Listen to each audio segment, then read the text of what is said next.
જય અંબા, જય ખંભલાઈમાં, જય બાબા કેદાર.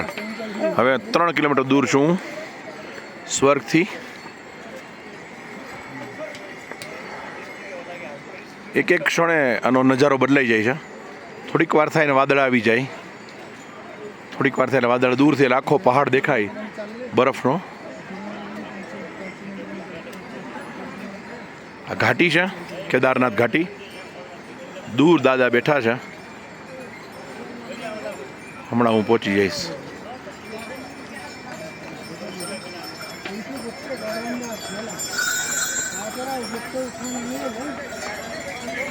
સાંજના 5 વાગ્યા છે. લગભગ હું 6, 6:30 પહોંચી જઈશ. હજી ઘણું દૂર જવાનું છે મારે.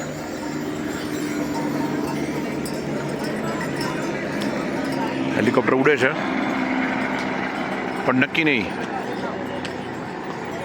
ભાઈઓ, આ ભાગ્યની વાત છે. ઘણીવાર હમણાં જ મારો એક ફ્રેન્ડ રાજકોટ જ, એણે કીધું મુકેશ 13 અને 14 તારીખે અહીંયા હતા, આજે 20 તારીખ છે. ઠેઠ ગૌરીકુંડ સુધી નીચે પહોંચી ગયા. નીચે મેસેજ આવે કે ઉપર રસ્તો બંધ છે, એટલે પાછા ગયા. કેદારનાથ ધામનું તો એવું છે, ચારેય ધામનું એવું છે, પણ આ તો પ્રભુનું પોતાનું નિવાસ સ્થાન છે.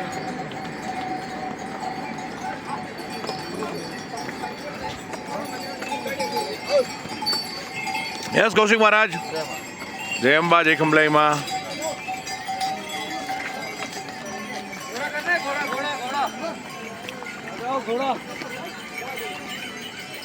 લગભગ બધા પહોંચી ગયા છે.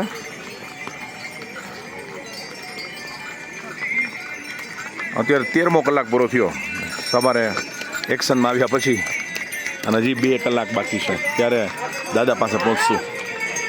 કઠિન છે, કઠિન યાત્રા.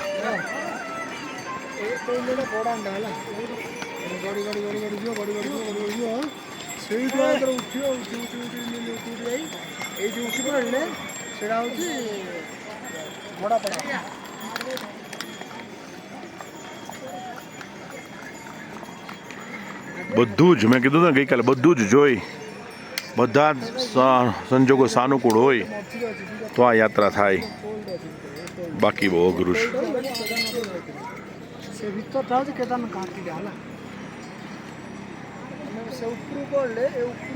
અહીંયા મારે હજી જવાનું છે બાકી.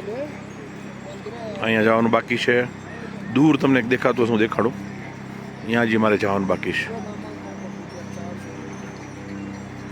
એના પછી એ દૂર એક જશે તો દેખાશે કદાચ. અહીંયા મારે પહોંચવાનું છે. ત્યારે દાદાના દર્શન થશે.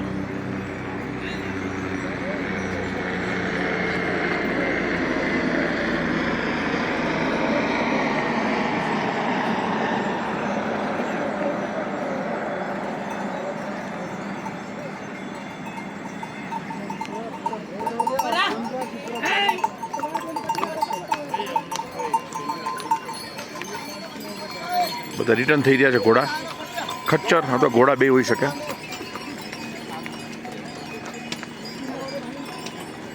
જય અંબા, જય ખંભલાઈમાં, કેવળ તુજ કરુણા.